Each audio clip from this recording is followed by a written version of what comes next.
les gens, il est temps. Maintenant les gens, il est temps. Pour aider Méta TV, il est temps. Il est temps, oui les gens, il est temps.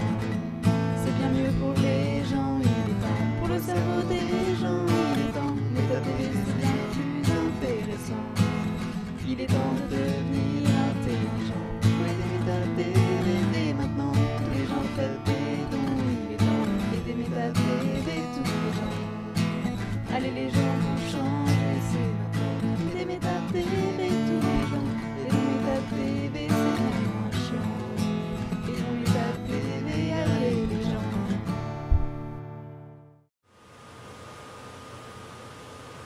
Ok, donc on est de retour à l'antenne. Il y a eu un petit bug avec l'informatique. Normalement, ce doit être bon. À la régie, c'est bon, on me dit. D'accord, super. Bah, je vais remettre le son. Salim, il est toujours avec nous. Allô, Salim, tu nous entends? Oui, oui, oui. Ouais, ok, super. Donc voilà, bon bah écoute, il y a eu l'ordi qui a bugué, mais apparemment on me dit que c'est bon, ça passe. Voilà, c'est rétabli, donc ok, parfait. Ouais, et donc justement, il y a pas mal de questions, hein, comme tu imagines bien, sur le chat. On me demande d'ailleurs si la solution pour contrer un peu ce nouvel ordre mondial et ce satanisme, ce serait pas est-ce qu'il faut revenir aux religions? Je crois que c'est compliqué de répondre à cette question comme ça, parce que nous vivons dans une société désacralisée, où même le corps humain s'est désacralisé, tout a été désacralisé, surtout l'être humain, c'était l'objectif. Et les gens n'y croient plus, et en plus ils sont tellement hautains, prétentieux du haut de leur ignorance, que c'est vrai que c'est compliqué de leur expliquer les choses, il faut passer par une petite, on va dire, introduction. Mais pour résumer, oui, effectivement, c'est effectivement et définitivement clair, tout ceci n'est qu'une question de religion. Alors, chacun fait ce qu'il veut de sa vie, sincèrement, je le dis vraiment sincèrement. Vous savez, il y a cette crapule, ce d'Éric Zemmour, qui est en train d'expliquer à longueur de journée, enfin pas à longueur de journée, mais dès qu'il peut, sur iTélé, que l'islam, chaque page du Coran, il a dit ça devant Domenech et l'autre cruche qui lui sert de speakerine, d'animatrice de débat. Il a dit que chaque page du Coran, il y avait écrit qu'il fallait tuer du juif et du chrétien. C'est quand même délirant hein, de dire ça, hein. C'est complètement délirant. Et je lui rappelle juste qu'il y a un verset du Coran qui dit « Lakum dinukum waliya dini » vous avez votre religion et j'ai la mienne. Et puis c'est tout. Je lui rappelle également qu'un musulman a le droit de se marier avec une chrétienne ou une juive qu'on appelle les gens du livre. Donc il faudrait qu'il m'explique ce rien de la pensée française, ce néant, comment dire, ce détritus de la pensée, ce menteur et ce manipulateur. Il faudrait m'expliquer comment on a le droit d'épouser les filles des gens du livre et pour les assassiner en cachette pendant qu'elles dorment. C'est ça, c'est quoi le projet là encore? Donc j'ai fait une petite parenthèse là, sur Éric Zemmour, mais sur la religion aussi, pour expliquer que la religion, franchement, moi personnellement, chacun y croit ce qu'il veut. De toute façon, on n'entrera jamais dans le cœur des gens. Par contre, on ne peut pas imposer ça aux gens. C'est comme imposer à une femme de vous aimer, c'est complètement débile. Mais il y en a qui utilisent pour se faire la sorcellerie, hein.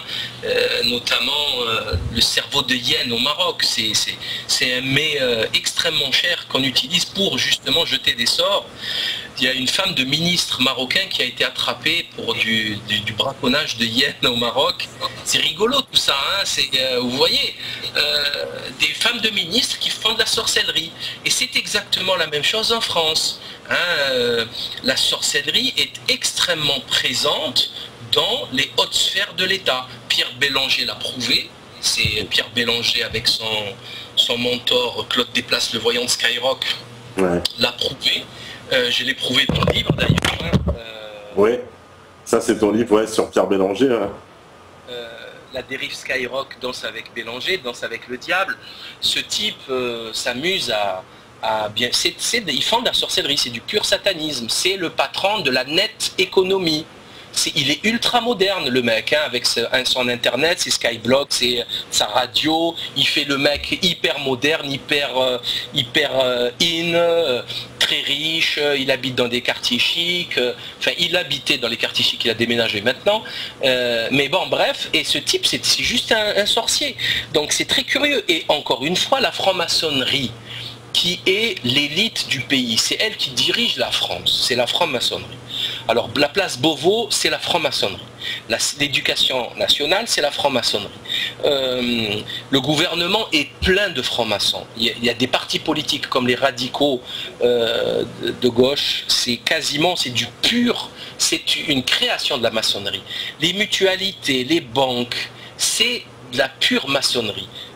Il suffit de voir les logos de la Maïf, de la Matmut, du Crédit Mutuel, c'est que des pyramides. En plus, ils signent leur appartenance, ils ne s'en cachent même pas.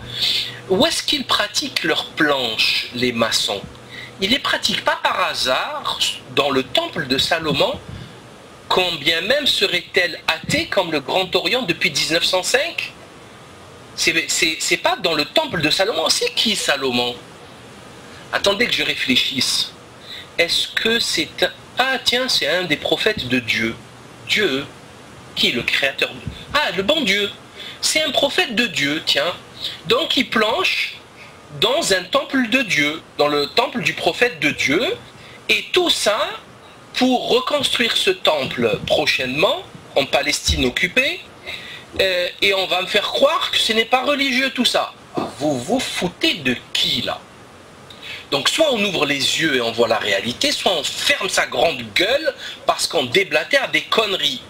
Voilà. Soit on se renseigne et on apprend, et pourquoi pas, attention, hein, je fais pas le malin. Hein. Moi j'étais ignorant de tout ça en dessous de 2006, j'étais ignorant de tout ça. Hein. Moi je croyais que c'était comme tout le monde, un club philosophique là, un thé philosophique, il prenait un thé, il parlait d'Heidegger, de Kant et de je ne sais qui d'autre.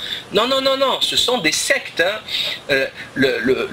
La maçonnerie qui est dite de Memphis Misraïm, du rite de Cagliostro qui était un franquiste, donc un sabbataïste, il passe un pacte avec le sang. Leur initiation se fait avec le sang, c'est-à-dire ils se blessent et ils passent un pacte avec le sang. C'est de la pure sorcellerie. Donc après on me dit que ouais, c'est des athées, ils croient pas. Non mais vous vous foutez de qui? Enfin, tout ceci n'est pas très sérieux. Soit on s'intéresse aux choses, soit on se tait quoi.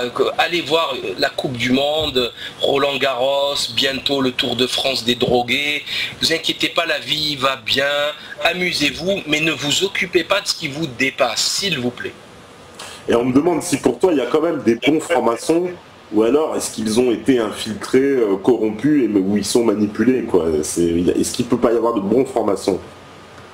Bien sûr, ça c'est bien encore heureux qu'il y ait des bons francs-maçons. Mais bien sûr, c'est les rangs, les loges bleues, là, les bleu bites, là, les compagnons apprentis qui comprennent rien. Mais ils ne monteront jamais dans la hiérarchie. D'ailleurs, au départ, on ne leur dit pas qu'il y a au-dessus de maître. Hein. Ils croient que ça s'arrête à la maîtrise. Et en fait, au-dessus, il y a encore 33 degrés, dans d'autres rites, dans d'autres trucs, dans d'autres obédiences, il y a 99 degrés, etc. Donc, c'est une sélection, c'est sectaire. On va sélectionner les gens selon leur appétit de pouvoir et leur perversion et leur degré de psychopathologie. Ouais, d'accord. On demande d'ailleurs si toi, tu avais déjà eu des propositions, est-ce que des francs-maçons t'ont approché déjà pour essayer de te coopter? Une fois, ouais, une fois ça m'est arrivé, j'avais fait une conférence, comme d'habitude je les ai défoncés, et il y a un type, c'est un franc-mac, qui se présente, il me dit mais non, mais tu devrais venir voir. D'ailleurs il me tutoie directement, alors bon il était âgé, hein. Il était vraiment âgé, il avait là 65 ans passés. Il me dit tu devrais venir voir, tu verrais que. Je dis j'ai rien à voir, merci. j'ai pas besoin de venir voir, c'est bon, j'ai ma religion, je sais vers qui me prosterner, je sais qui est le créateur, vous allez rien absolument m'apprendre de plus. Et c'était très sympa, le type gentil, hein, c'était pas méchant. Mais c'est des vicelards, hein, c'est vraiment des vicelards. Parce que franchement, le type qui se renseigne, il y a vraiment beaucoup de bouquins sur la maçonnerie, sur le mal qu'elle a fait. Parlant juste des Cristeros, la Cristiada mexicaine, ils ont tué des centaines de milliers de Mexicains, c'est des malades. Ils rentraient, ils ont fait pareil qu'en France à un siècle d'intervalle, quoi. Hein. C'est des assassins avant tout, hein. C'est des régicides. Ils ont tué le roi, ils ont coupé la tête du roi, on ne sait pas pourquoi. On ne sait pas pourquoi, parce que la reine d'Angleterre, elle existe encore. Hein. Et quand elle est venue, on lui a fait un tapis rouge de 4 km. Hein. Donc pourquoi ils ont coupé la tête du roi? On aurait pu garder un roi, comme les Anglais, avec la maçonnerie qui domine tout ça. Donc après ils ont tué le catholicisme, ils ont volé l'or des églises, ils ont tué les prêtres, ils ont fait le massacre des Vendéens, 200 000 personnes. C'est ça les humanistes? Non mais ça va pas, ces gens-là ont bâti leur pouvoir sur une mer de sang et d'ossements. C'est des charognards, c'est des criminels de masse. Et on nous parle d'humanistes aujourd'hui. Non mais vous vous moquez de qui? Vous savez, quelqu'un qui a bâti sa fortune sur un crime, son argent ne sera jamais de la vie blanchi. Pour l'éternité. On ne peut pas blanchir un argent sale pour l'éternité. C'est pas possible. Ça va contre les lois du cosmos. C'est métaphysique tout ça. Ça dépasse la physique. Donc c'est rigolo. Les mecs, attendez, on comptabilise d'abord vos crimes, on marque tout ça, on va voir c'était quoi la terreur quand vous vous entretuez tous entre vous, tous ces épisodes de la Révolution française, et après peut-être on va dire oui, peut-être vous êtes bien, peut-être vous n'êtes pas bien. La phase des fiches, 1905, hein, la phase des fiches là, contre la maçonnerie, elle a fiché absolument tous les gradés de l'armée française et tout ce qu'ils se disaient dans leur village où ils habitaient, s'ils allaient à la messe, si leurs enfants avaient été au catéchisme, s'ils s'étaient mariés à l'église ou pas, quels propos ils tenaient. Tous les maçons du village étaient des espions qui faisaient remonter à la loge des petites infos pour voir quand il va acheter son pain, qu'est-ce qu'il va dire à la fin, s'il va dire au revoir ou que le ciel vous tienne en joie. Tu vois ce que je veux dire? Ça c'est plus catholique. Et ils notaient tout ça, et tous ceux qui étaient très cathos, ils ne montaient pas en grade. Après on se demande pourquoi on a perdu la guerre contre l'Allemagne. Hein, parce qu'ils laissaient que la médiocrité montait en grade. Après, on nous dit que non, c'est faux. Alors que tout ceci est acté. Enfin, il y a des bouquins là-dessus. L'affaire du général Bidule, comment il s'appelle, André, général André. Tout est connu de cette affaire. Ces gens-là, c'est une secte maléfique. Voilà. Elle sème le désordre, le sang dans son sillon. Voilà. Où ça passe, il y a du sang qui coule. Où il y a de la maçonnerie, il y a des meurtres. Ben, c'est clair. Voilà. Alexandre Djouri, celui qui traficote tous les trafics d'armes avec l'Afrique, c'est de la franc-maçonnerie qui gère ça. Tous les coups d'État africains, c'est la franc-maçonnerie qui gère ça, aussi bien la GLNF que le Grand Orient. C'est eux, Djouri, Guy Pen, comment il s'appelle l'autre,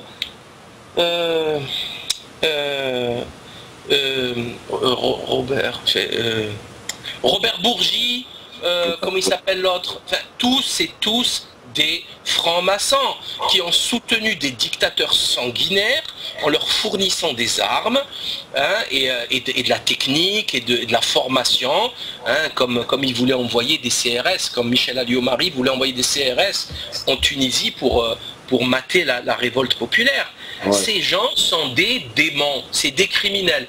Et après, ils viennent avec leur petite costard cravate à la télé, sur des plateaux, sans recevoir aucune contradiction, rien.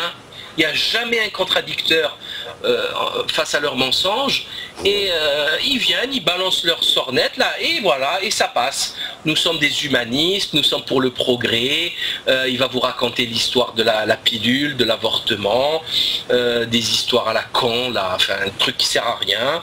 Et voilà, et ça passe comme une lettre à la poste. C'est quand même curieux tout ça, c'est pas sérieux, hein. Ce n'est pas sérieux. Et on me dit, René Guénon, lui, a été franc-maçon. Quel est ton avis sur la question? C'est compliqué, c'est compliqué. Il faut lire tout René Guénon pour comprendre René Guénon. Il faut lire tout René Guénon pour comprendre René Guénon. Sinon c'est très compliqué. René Guénon est un personnage très très très compliqué. C'est peut-être l'esprit le plus aiguisé du siècle dernier, voire de ce siècle et des siècles prochains, si Dieu nous prête vie. C'est quelqu'un de très très très intelligent, de très puissant intellectuellement, et il a fait partie, les gens me disent ouais il a été franc-maçon, mais il n'a pas été que franc-maçon, il a été spirit, franc-maçon, rosicrucien, gnostique. Il a fait partie, il a fréquenté les théosophes de Blavatsky, l'anthroposophie de Bidule là, de Steiner. Il a fréquenté tout le monde, et de l'intérieur. Et qu'est-ce qu'il en a fait? C'est ça qu'il faut voir. Ben tout simplement, un bouquin magistral qui démolit le spiritisme, qui s'appelle l'erreur spirit, d'ailleurs qui est disponible en PDF sur internet et que j'invite absolument tout le monde à lire. Ou alors là encore pire, enfin pas pire, c'est pareil, il a tué la théosophie de Blavatsky dans le livre Théosophisme, histoire d'une pseudo-religion, si ma mémoire est bonne. Voilà, après il a travaillé dans la France antimaçonnique, la revue, où il a tué la franc-maçonnerie, il a expliqué ce qu'était la contre-initiation, etc.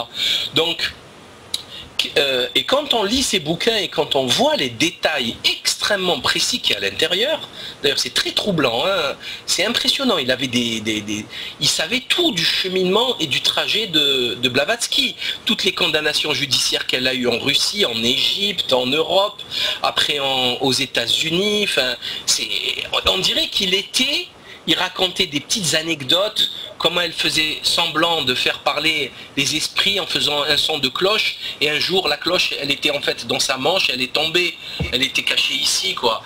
Il raconte plein de... c'est à mourir de rire d'ailleurs, ces deux bouquins sont exceptionnels, hein, très ironiques, très piquants. Et c'est là qu'on comprend à quoi a servi ce travail. Mais moi personnellement je suis contre, hein, je vous le dis clairement, parce que c'est très dangereux. D'ailleurs, je ne sais plus si c'est Chacornac ou c'est un très proche de Guénon qui a dit que dans le premier groupe de spiritisme de l'époque, très peu, tous ceux qui ont participé ont fini fous, sauf Guénon. C'est-à-dire qu'il y a des choses qu'il ne faut pas faire dans la vie, même pour tester, juste pour voir. Hein. C'est comme par exemple mettre ses doigts dans la prise électrique juste pour voir. C'est débile, il ne faut pas le faire ça. Et c'est pareil, la sorcellerie, ça marche, c'est sérieux. C'est très sérieux, il ne faut pas le faire, même pour essayer. Et donc moi je suis contre. Par contre, Guénon, c'est pas n'importe qui. Et il faut le lire pour le comprendre. Il a fréquenté les personnalités les plus importantes de son temps. Il a été en lien avec les occultistes, les personnalités politiques. Il a été en contact, il était très au fait de la problématique sabbataïste. Ça, c'est quelque chose que je suis en train de découvrir actuellement dans des lectures très très très intéressantes. Et le bektachisme, etc. Et Guénon, c'est une fusée, quoi. C'est une comète, hein. C'est quelque chose de rare qui passe de temps en temps dans l'univers, quoi, dans la vie de l'humanité. Il faut en profiter. Maintenant, ce que je sais de lui, c'est qu'il a eu une vie religieusement, surtout en Égypte, là où tout le monde l'a vu, il avait un islam extrêmement orthodoxe. C'était très simple, très carré. Ça c'est très clair dans sa pratique quotidienne. Donc il n'y a pas de doute là-dessus, puisque les témoignages sont très nombreux. Maintenant, bon, chacun y pense ce qu'il veut. Moi, je ne suis pas là pour défendre Guénan. Il n'a pas besoin de moi. Et pour dire autre chose, on n'a pas besoin de Guénan pour être musulman ou chrétien ou catholique, parce qu'il défendait aussi bien le catholicisme que l'islam. Et Guénan, c'est un travail intellectuel qui va au-delà de la religiosité simple. Voilà, c'est quelque chose de beaucoup plus... C'est le combat, Guénan. Guénan, c'est le combat contre le désordre, en fait. C'est comprendre d'où vient le désordre et de le combattre pour des masques amorphes qui ont été ramollis par la modernité. Vous savez, tous ces musulmans qui ne croient pas au diable, tous ces catholiques qui ne croient pas au diable, ils sont un peu perdus, quoi. D'ailleurs, j'ai une phrase très, très belle ici dans mon bureau, sur Guénan, qui parle justement de ça. C'est dans Autorité spirituelle, pouvoir temporel, page 32-33, un truc comme ça. Concernant justement alors je vais vous la citer rapidement, qu'il en ait pas toujours été ainsi, le mot même de clergé en fournit la preuve, car originairement clerc ne signifie pas autre chose que savant, et il s'oppose à laïc qui désigne l'homme du peuple, c'est-à-dire du vulgaire, assimilé à l'ignorant ou au profane, ou à qui on ne peut demander que de croire ce qu'il n'est pas capable de comprendre, parce que c'est là le seul moyen de le faire participer à la tradition dans la mesure de ses possibilités.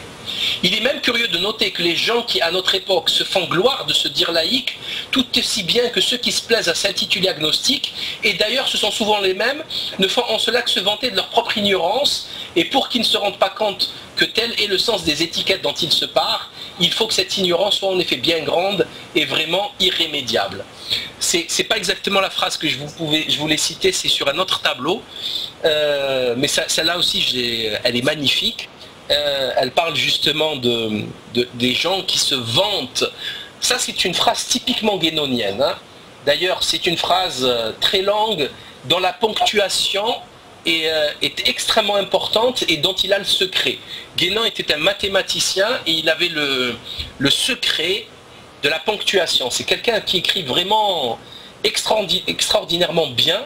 Et donc cette phrase, elle se moque de tous ceux qui se vantent d'être laïcs. En fait, ils se vantent de leur propre ignorance. Et la phrase dont je parlais au départ, c'est celle qui parle des croyants qui, lorsqu'on leur demande, par exemple, de prouver leur croyance, par exemple, de parler du diable, eh bien, ils sont là, ils sont évasifs. Non, mais ça, j'y crois pas trop. Non, mais ça, c'est un mythe, c'est juste pour faire peur. Et là, quand on arrive à ce niveau-là, je crois que c'est la fin des haricots, hein. Moi, je connais plein de musulmans qui ne croient pas en Satan, hein. Ils n'y croient pas physiquement. C'est un concept. C'est un concept. Il y a plein de musulmans qui ne croient pas en la sorcellerie. Alors que la sorcellerie, ça existe. Il y a l'histoire de Moïse, il y a l'histoire de... Il y a des sourates entières qui en parlent. Donc ça ne se discute pas, c'est doctrinal, c'est dogmatique. C'est comme ça, chacun s'est fait sa propre religion dans son coin. Et ça, c'est dangereux parce que l'ennemi en face, il utilise ses failles et ses faiblesses justement pour ça. Et en utilisant justement la sorcellerie. Donc je pose une question toute bête. Je pose une question toute bête à nos internautes qui nous écoutent. Si vous ne croyez pas en la sorcellerie et en Dieu, comment voulez-vous vous en prémunir? Expliquez-moi juste, répondez juste à cette question. C'est très dur, hein? Et je vais même vous décourager, c'est impossible. Parce que voilà, c'est autre chose. La Kabbale, l'arbre de vie, le tarot, les 22 chemins de l'arbre séphirotique, tout ça, ça existe, hein. c'est étudié par des gens extrêmement intelligents, c'est les gens qui ont le pouvoir sur Terre, et vous êtes à la traîne, c'est tout. Voilà. Même moi j'ai du mal à y croire, hein. J'ai du mal à croire ce que je n'ai pas vu de mes yeux. Ouais. Mais je suis un bon soldat. Je suis un bon soldat, je crois, j'ai accepté le message divin islamique, donc je l'accepte. Voilà, c'est comme quand on joue au foot, on accepte toutes les règles ou sinon on ne joue pas. Donc on est musulman, on accepte toutes les règles ou sinon on cesse de l'être et puis chacun il fait ce qu'il veut de sa vie. C'est pas problématique. Hein.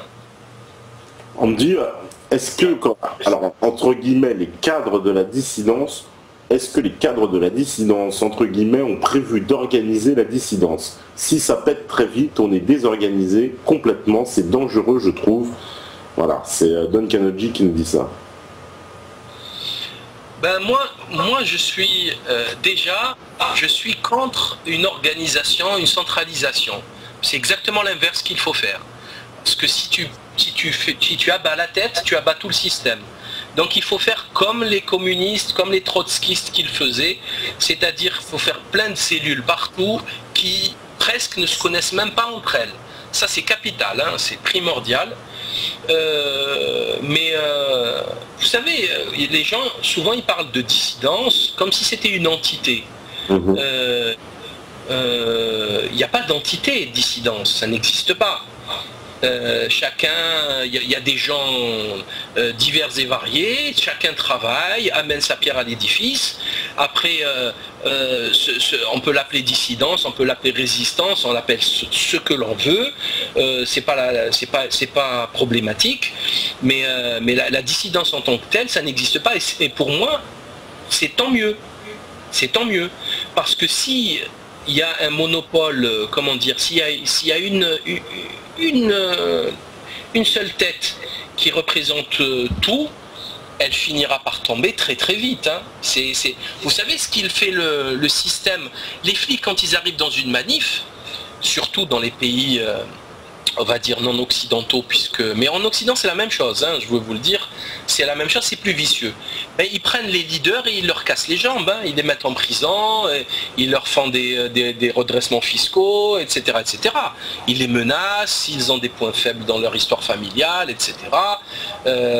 S'il a une maîtresse, voilà, c'est souvent des histoires de fesses malheureusement, ou de drogue, etc. Et puis c'est fini, c'en est fini de la résistance. Donc après, bon, effectivement, à un moment donné, je crois que ça va se faire automatiquement. Ça va se faire automatiquement. Par contre, ce que je trouve essentiel aujourd'hui, et ce travail, il faut continuer à le faire, c'est d'informer les gens. C'est continuer d'informer les gens. Informant les gens. Parce qu'un homme informé qui était avant ce moment-là un mouton, après l'information, il ouvre les yeux, 3, 4 mois, 6 mois, 1 an après, c'est un lion. Et comme je le dis souvent, vaut mieux un lion que 1000 moutons. Donc il faut continuer à informer les gens, informer. Et puis c'est tout, et ça va marcher. Et ça va marcher le jour J, je vous garantis que ça va marcher. Après, je crois qu'une chose est certaine, il ne faut pas du tout comptabiliser les forces telles qu'elles sont aujourd'hui. Parce que la Providence n'a pas encore mis ses petites mains dans nos affaires terrestres. C'est-à-dire qu'à un moment donné, notre camp il va être renforcé et le leur va être affaibli pour rééquilibrer les forces. Et il faut faire confiance au grand architecte, comme il l'appelle, le grand horloger, celui qui ordonne tout depuis tout le temps et pour tout le temps, pour tous les temps. Et il faut lui faire confiance, totalement confiance. Vous vous doutez bien qu'ils n'ont absolument aucune chance de gagner, aucune. Mais c'est en dehors du concevable, hein. Ils n'ont aucune chance de gagner. On a déjà gagné à la base, hein. Je vous le dis comme ça au passage, pour ceux qui douteraient, on a déjà gagné sur toute la ligne. Je pense qu'on va faire une petite pause. Voilà, dès que la régie va nous faire signe, et puis on revient juste après. Salim, on fait une petite pause d'une dizaine de minutes environ, hein, à peu près, et on revient, et puis on revient pour l'entretien. Très bien, merci. À tout de suite. Voilà.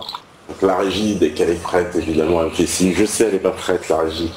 Donc c'est pas grave, on va parler du Métatour pendant 2 secondes, le temps que Steph cale la vidéo. Donc du 14 juillet au 15 août, n'oubliez pas, on fait le tour de la France. Hein, donc voilà, il y a le programme qui sera affiché, il est déjà affiché d'ailleurs sur la page Métatour.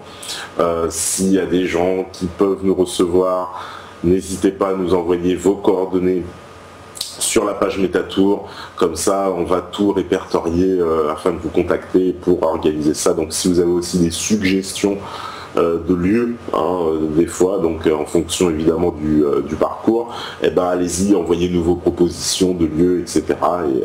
Et on va tout centraliser. Voilà, on me dit que c'est prêt, donc on fait une petite pause et puis on revient juste après. À vous la régie. Voilà, donc de retour sur la libre antenne. Normalement, le son passe, on est toujours un peu incertain, normalement ça devrait aller. Mais on sera avec Salim encore là dans quelques instants, vous savez, hein, le temps de faire la reprise de connexion. Donc ça permet de parler encore du Métatour, décidément j'insiste avec ça, mais bon, c'est quand même un gros projet pour l'été. Donc bon aussi d'ici là, je rappelle qu'il y aura le bal des quenelles. Je rappelle qu'il y aura normalement pas mal encore une belle course, on va dire, jusqu'à la dernière. La dernière de toute façon ce sera le vendredi 20 juin. Voilà. Donc vendredi 20 juin, oui, ce sera la dernière. Il y aura peut-être une émission spéciale, évidemment, le 28. Donc entre la dernière et le Métatour, une espèce de pont, ce sera encore une émission un peu ambiance live concert, voilà, avec des artistes, la formule qu'on avait fait ce week-end et qui vous a apparemment beaucoup plu. En tout cas, on a eu beaucoup de bons retours sur les concerts, sur les artistes qui sont venus. Voilà, on remercie encore Aigle Lyrical, SKS Crew, La Razia, Sofiane, voilà, qui sont venus pour faire du live on direct, comme on dit, et c'était un super moment de session freestyle, en tout cas pour ceux qui ont regardé. Voilà, je pense que voilà, on me fera signe dès que ce sera revenu. Je sais pas trop ce qui se passe, mais bon, voilà. J'ai vu vos questions, hein, sur le chat. J'ai vu qu'il y avait beaucoup de questions. Vous êtes hyper nombreux à être connectés, donc franchement, on pourra même pas évidemment poser toutes les questions tellement il y en a de toute façon. Hein, donc on est obligé de sélectionner un peu. Alors, on me dit affichez-vous tous les donateurs. Je ne suis pas vu. Pourtant il me semble que si, c'est prévu. Je ne sais pas, mon cher Jim Caz. Il doit y avoir tous les donateurs qui doivent s'inscrire dès que vous prenez. Voilà, Salim, il est revenu avec nous. Je pense qu'ils sont en train de faire les réglages et dans quelques instants, de toute façon, dès que ce sera prêt, on va le faire signe. Voilà. Donc voilà, dans quelques instants, on va revenir avec Salim Naibi en direct de Marseille avec nous. Voilà. Donc oui, pour mon cher Ginkaz, écoute, normalement les donateurs s'affichent, je sais pas, mais en ce moment il y a pas mal de bugs. Voilà, on me fait signe que c'est bon. Donc j'ai plus qu'à remonter le son. Allô, Salim, c'est bon. Oui. Voilà. Le retour. Attention, on entend. Il y a un micro connecté dans la régie, on vous entend. Voilà. Ok. Parce qu'on entend sinon la régie en direct. Oui, Salim, beaucoup de questions, hein, évidemment, sur le chat, où on me demande justement est-ce que les gens ils sont pas un peu ces derniers temps un peu perdus, c'est vrai, dans un flot d'informations qui fait que ça les effraie un peu. Ils sont un peu effrayés. C'est vrai que quand on leur explique cette grille de lecture avec l'occultisme, l'oligarchie mondialisme, la finance, etc., on voit que c'est presque rebutant, quoi. Comment faire pour intéresser, débrancher les gens tout doucement? Ça, c'est une question que je résume un peu de ce qu'on pose. il y a différentes techniques. Dans tous les cas, ça se fait pas du jour au lendemain. C'est déjà arrivé, j'ai vécu ça avec des gens, mais c'est rarissime. Donc c'est pas la norme. La plupart du temps, les gens, il leur faut vraiment du temps pour mariner, pour absorber ces informations, pour lire les livres qu'il faut lire. Les gens travaillent, ils ont des enfants. Alors, il y en a qui se doutaient de quelque chose, mais qui n'arrivaient pas à mettre les mots dessus. Il y en a beaucoup. Et quand vous leur parlez, vous les soulagez. C'est comme si vous enleviez une soupape, là, il allait exploser, le gars. Ou la femme, et elle allait exploser. À un moment, vous mettez un mot sur son incompréhension du monde. Et là, elle dit, ben, ça soulage. Mais sinon, derrière ça, c'est l'ordre des choses, c'est l'ordre cosmique des choses. Vous savez, excusez le pléonasme, parce que le cosmos, c'est l'ordre. Ça veut dire ordre en grec, donc l'ordre du cosmique, ça fait un peu doublant, mais c'est un petit peu ça, hein, c'est-à-dire qu'on n'a rien sans rien. S'il faut 3 mois pour avoir des plants de blé, ben, il faut 3 mois. Quand la science, elle veut accélérer tout ça, ben, ça donne du blé dégueulasse, OGM, cancérigène, etc. C'est comme ça, il faut du temps. Il faut de la patience. Et après, il y a différentes techniques. On peut se permettre des choses avec ses proches qu'on ne se permet pas avec des étrangers. On peut se permettre d'être un petit peu plus virulent. Avec des étrangers, il faut quand même être un petit peu plus distant, un peu plus calme, un peu plus... Après, on peut utiliser l'ironie, on peut utiliser... l'humour, ça c'est indispensable. Il faut utiliser l'humour, il faut arrêter de faire peur aux gens de temps en temps, il faut décompresser un petit peu. L'ironie, la moquerie. Souvent, je pique, c'est ma spécialité, je pique l'ego des gens. Je les insulte un petit peu, je les dévalorise un petit peu pour que ça le blesse un peu et qu'ils se disent pourquoi il me dit ça, ça va l'intéresser en fait, et ça marche très très très bien, puisque c'est ce que je fais depuis le début, et mes vidéos ont été vues quelques millions de fois quand même. Donc c'est pas méchant, c'est pas du tout méchant. Celui qui vous insulte, c'est Jean-François Copé quand il fait des déclarations. Ça c'est une insulte, ça c'est abject, c'est insupportable, ça c'est extrêmement violent. C'est Bernard-Henri Lévy, quand c'est Botul-Henri Lévy, cet abruti, ce dégénéré, ce sous-homme, ce rien de la pensée, ce néant de la pensée qui se dit philosophe et qui a pris une satire, un pastiche de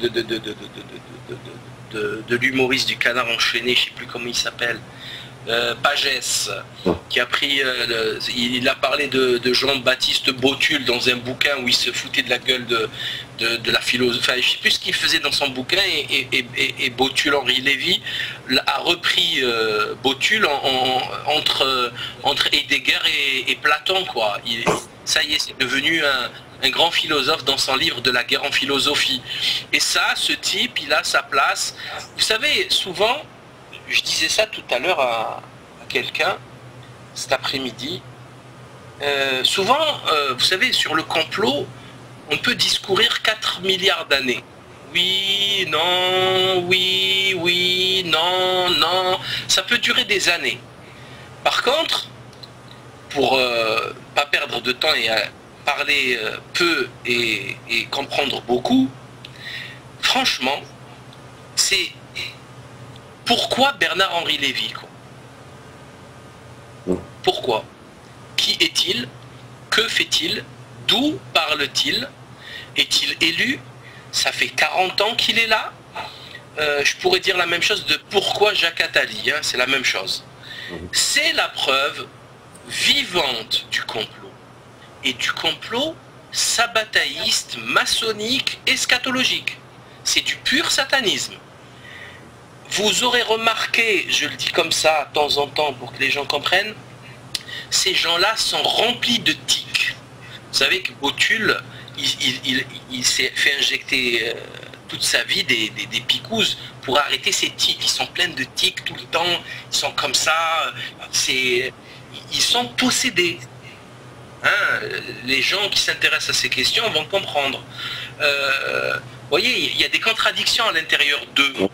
Ça va pas, c'est pas carré quoi. Voilà, c'est comme si vous mettiez 30 personnes dans une chambre et que vous leur demandiez de travailler, de bouger. Ben, ça va créer des courts-circuits. Pourquoi Botul quoi? Pourquoi Botul? Pourquoi ce médiocre personnage, ce menteur manipulateur qui a été dénoncé par tout le monde, même par ses alliés, notamment la femme du journaliste là qui est mort au Pakistan là, je sais plus comment il s'appelle, même elle a dit que c'était enfin, qui c'est l'homme le plus entarté de France, et quel que soit l'abjection de ses propos, quel que soit le scandale dans lequel il va patauger, le mec, le lendemain, il est reçu sur les plateaux du Grand Journal, du 13h de France, du 20h de TF1, comme le Messie. Comme le Messie. On l'écoute parler doctement comme le Messie. C'est-à-dire qu'il n'y a plus de géostratège en France, il n'y a plus de militaires, il n'y a plus de hauts gradés, il y a Botul Henri Lévy. Après, on me dit qu'il n'y a pas de complot. Non mais en plus c'est une insulte, hein. Il insulte toutes les universités françaises et ce qu'elle a produit comme cerveau pour nous expliquer le monde, la crise, la philo, la politique, c'est une insulte. Il insulte toute la caste politique et tout le monde s'agenouille devant Bernard Henry, hein. Tout le monde s'agenouille. Il est milliardaire en plus. Pour ne pas gâcher, il est ridicule. Ça se voit qu'il est fou dans sa tête, avec son brushing, sa chemise ouverte jusqu'au nombril. Il est ridicule, il est pathétique ce type. Hein. Même sa femme, là, c'est celle qui lui sert de femme, parce qu'il est avec plein de conquêtes en même temps. L'autre, là... Ariel Dombal, ouais. Ariel Dombal, mais c'est une chose, elle aussi. Faut le voir pour le croire. À 60 balais, elle croit qu'elle a 20 ans. Faut arrêter un moment quand même. À un moment donné, faut arrêter le cirque. Ben non, ces gens-là, c'est un mélange de chutzpah et de pile-poule. J'appelle ça le chutzpoul. C'est le culot total et le pile-poule de la contradiction et du débat en racontant tout et n'importe quoi et ça passe. C'est phénoménal, hein, c'est phénoménal, c'est phénoménal.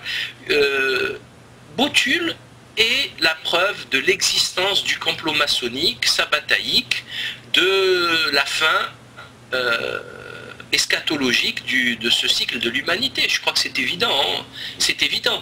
Et tous ceux qui me contredisent, si c'est des hommes debout, ils n'ont qu'à contredire Botul, leur maître.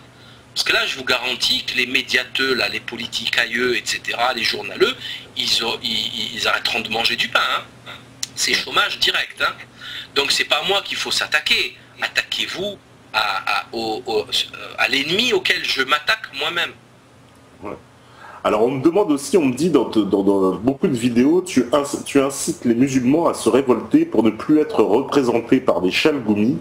Ne penses-tu pas qu'au lieu de ça, vaut-il mieux pas se préoccuper de tous et surtout de ceux qui dirigent la France, quoi, c'est-à-dire un peu de plus centrer le combat plutôt qu'inciter que les musulmans? Cette question, elle n'a pas lieu d'être, elle ne veut rien dire, hein, franchement. Je ne sais pas qui l'a posée, mais ça ne veut rien dire. Je parle des musulmans à un moment précis, mais je parle des chrétiens pareil. Si le sujet parle du christianisme, je dirais la même chose sur les chrétiens, je dis la même chose sur les juifs, je dis la même chose après, si je parle d'économie, je parlerai du peuple français en général. Ça dépend du sujet, ça dépend du sujet. Je parle parce que l'actu parle de Chalroumi ou d'un truc comme ça, c'est pour ça que j'ai dit ça, mais sinon enfin, je sais pas pour vous, mais je crois pas que ça intéresse Jean-François l'agnostique de parler de Chalroumi, quoi. Il en a rien à cirer, alors que encore Chalroumi, c'est rien, c'est vraiment rien du tout. Toutes les mosquées sont infiltrées par la DCRI. C'est pour ça qu'ils me font rire quand ils parlent de terrorisme. Ils connaissent tout le monde est infiltré, tout le monde est fiché. Il y a des balances partout, il n'y a que ça. C'est que des balances. Et donc c'est pour ça que je parlais de quelque chose de précis. Mais quand j'appelle à la grève générale ou quand j'appelle à la révolte ou à l'information, il n'y a aucune... Enfin, cette question est hors propos, hors sujet. Ok, on me demande si tu seras présent d'ailleurs aux Assises nationales avec Farida Belgoul pour l'organisation qu'elle a créée à Fapec près de Lyon. Non. Je pourrais pas, tout simplement. J'aurais adoré, mais ça va pas être possible pour ce coup-là.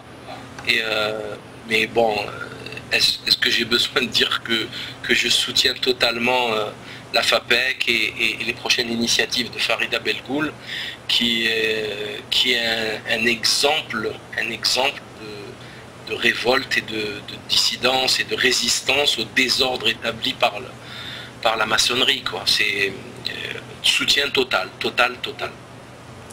D'ailleurs, prochaine journée de retrait des écoles, lundi 23 ou 23 juin. Ouais. Donc, à préparer dès maintenant pour garder les enfants, etc. Organisez-vous dès maintenant. D'accord. Ça, oui, bah, on fera, nous aussi, on fera tourner l'information. On me demande, voilà, que penses-tu du rapport de l'Église avec Farida et le père Horowitz? Oui, le rapprochement entre les chrétiens et les musulmans, en fait, un peu. Pour moi, c'est inespéré. C'est inespéré. C'est magnifique. C'est extraordinaire. D'après ce que j'ai entendu, enfin, j'ai parlé, le père Horowitz a l'air de quelqu'un de très sincère et de très fort. Il s'est mis à dos tout son clergé. D'ailleurs, Farida Belgoul vient de publier un papier là-dessus, puisqu'il a été mis au placard par le diocèse de Toulon, le père Horowitz, ce qui est gravissime. Mais bon, c'est toujours pareil. L'Église est infiltrée au plus profond des hiérarchies. C'est une catastrophe, exactement comme l'islam, exactement comme le judaïsme. Il y a des homosexuels, il y a des pédophiles, c'est une catastrophe. Et dès que vous parlez de choses sérieuses, ils vous mettent au placard. Hein. C'est catastrophique. Mais c'est eux qui le font pour discréditer l'Église. C'est fait exprès, en fait. Ouais. On me demande d'ailleurs, est-ce qu'il existe un représentant plausible à l'islam de France? Non. Non. Ben non. Un représentant de l'islam... D'abord, ça ne peut pas exister. Ça ne peut pas exister parce que c'est factuellement impossible, puisque ça n'existe pas un représentant de l'islam d'Algérie. Vous voyez, ça ne veut rien dire. Ça veut rien dire. Il y a des penseurs. Il devrait y avoir des penseurs, qu'est-ce que je dis, des imams en fait, des chouyours, on appelle ça des chouyours, des grands savants de la religion, mais il n'y en a pas en France, ça n'existe pas. La médiocrité est affligeante. Il n'y a pas d'islam en France, ça n'existe pas, je crois que c'est clair. Les salles de prière, les mosquées, c'est des salles de prière souvent dans des caves. C'est pathétique, hein. C'est pathétique. Il n'y a pas d'islam en France. Ils se battent entre eux. Il n'y a que des scandales. Le mec qui part avec la caisse. C'est monstrueux quand vous vous mettez là-dedans et que vous apprenez ce qui se passe. Mais c'est monstrueux les arnaques qu'il y a. Mais c'est systématique. Ils mettent la pire crapule à la tête de la mosquée. C'est la DCRI qui s'en occupe, hein. Et n'allez pas le déloger, c'est impossible, il est indélogeable le mec. Hein. Et en fait il faut créer sa propre mosquée, mais sinon lui il est là ad vitam aeternam, jusqu'à ce que mort s'en suive. Donc c'est des chouyours, qui tiennent l'islam. On appelle ça les awliya Allah, les walis de Dieu.